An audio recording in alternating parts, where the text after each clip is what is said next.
how great the state of California is. And I say it every chance I get. It is so beautiful. It's such a cool state.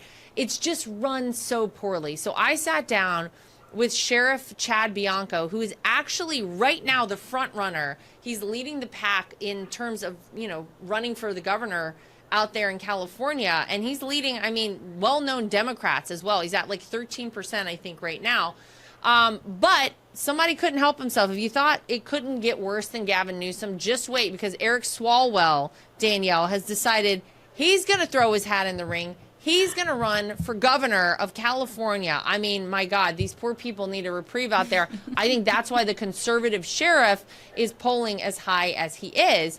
And in an interview that Eric Swalwell did over the weekend, one of the things he said that he really feels strongly about is that he says, I want us to be able to vote by phone. If we can do our taxes, make our healthcare appointments, essentially do your banking online, you should be able to vote by phone.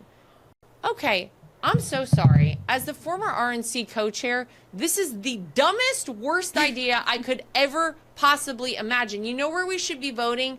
We should be voting at polling locations. We should be voting on election day. We should be voting on paper ballots. This is ripe for voter fraud. I can't imagine, Danielle, why Eric Swalwell would possibly want to vote by phone there in California for the governor's race. Yeah, he's honestly such an embarrassment. I think that the fact that he's even saying these things is embarrassing for his own party, because we know the Democrats, they love voter fraud. They love illegals here because they love the idea of these people potentially voting in their elections. California, it has so many conservatives. It would never be as, represented by so many Democrats if it weren't for fraud. And yet we see someone like Swalwell basically saying this out loud, basically saying, hey, if we just vote on our phones, if we just kind of do this, how many illegals have phones? Pretty much everybody. Many homeless people have phones. Right. And so if people are just voting on their phones, who knows whether you should even be eligible to vote? Who knows if you're even of age to vote? Who knows who you are?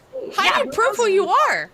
Exactly. So him proposing this, it's not serious. It's not something that is like an actual, he's like running for governor. This is very unserious of him. And yet when I think about it, though, that is kind of what the Democrats want. So maybe that's an appealing thing for him to say when he's running in a Democrat primary or something. But I absolutely don't think he is going to be a front runner, even for the Democrats, because he's been horrible in the House. He has, basically is known for his relationships with a Chinese spy. He's not a serious person, and he's honestly just very embarrassing for them to even be running.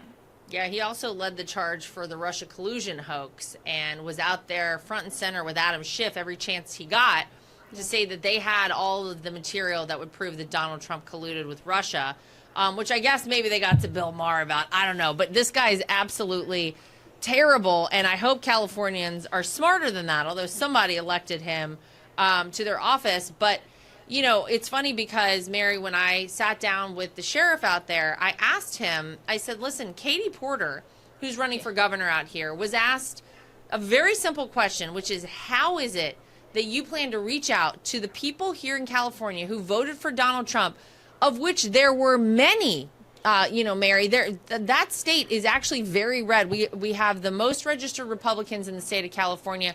We raised the most money from the campaign from the state of California. We sold the most merchandise to the state of California. A lot of Republicans there.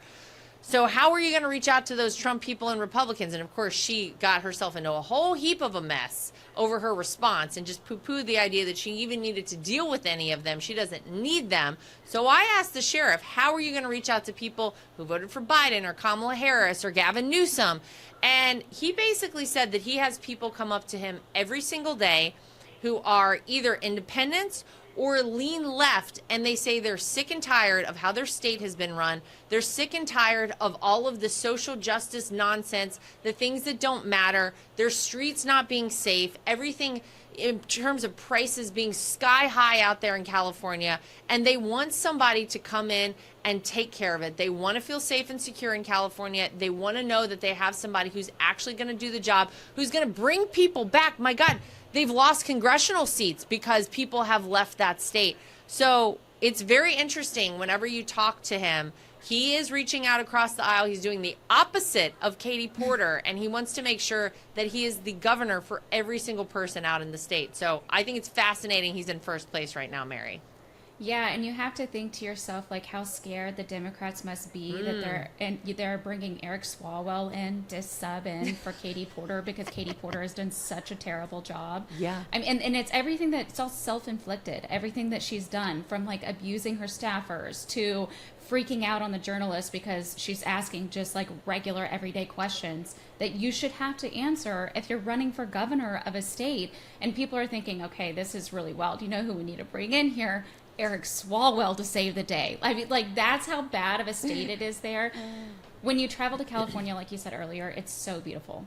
You can't help but see the beauty. And, you know, Mike Cernovich talks about this a lot. He's like, gives a lot of people online flack because everybody's like, well, California is like so gross and all these things. He's like, no, it is one of the most beautiful states in the 50 United States. And I will, as a Texan, I don't believe that.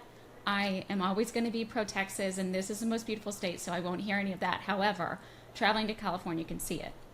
But when you go into these major cities like LA and San Francisco, you look at it and you're like, it is so mismanaged. The beauty is just being sucked out of it. It's like the life is being sucked out of California. So I'm hoping that these Republicans, like, you know, the conservative sheriff will come in and say, listen, I see the beauty. Let's help recapture it. Let's come back into the middle. We don't have to be, you know, as far conservative as, you know, that makes you uncomfortable, but let's get our education back online. Let's clean our streets. Let's make it safe again for you to be able to go out shopping with your friends and with your family and all of that stuff. Let's make it more affordable. I think that that's the smartest way to do it, other than Katie Porter and Eric Swalwell, who's like, let's pick up our phones. Not to mention the fact that you have illegal immigrants who can get the real ID in California and it's like a proven fact that they have. So how are they going to prove that an illegal immigrant is not voting in the election over there in California? It's insane. Yeah, that's another thing that the sheriff talked to me about, was securing their elections out there. I'll tell you what, that is one thing I learned last year too. Those elections in California are wild. It is. Yeah. It is the wild, wild west out there. It's crazy. They got to rein that in. They got to figure that out a lot. For full shows, live and on demand, it's Salem News Channel.